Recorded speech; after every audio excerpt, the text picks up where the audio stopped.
Mana yang kau pilih? Yang pertama, yang kedua? Asyhadu an la ilaha illallah atau asyhadu an la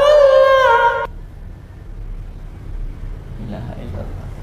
Biasanya kau bawakan mana? Kalau kau bawakan versi yang pertama, yang kedua? Yang pertama. Yang pertama coba.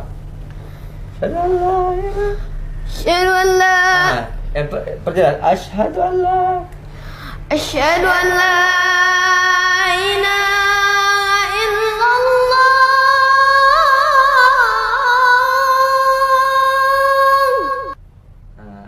Memang azan Makkah ini dia terkenalnya suaranya tinggi, lantang, ya, yang dibawakan sama Syekh Alimullah, pimpinan muadzin Haramain Makkah Madinah. Beliau itu pemimpinnya. Inilah yang dibawakan azannya daripada ananda kita Qawi. Oke, lanjut. Asyhadu an la ilaha illallah. Asyhadu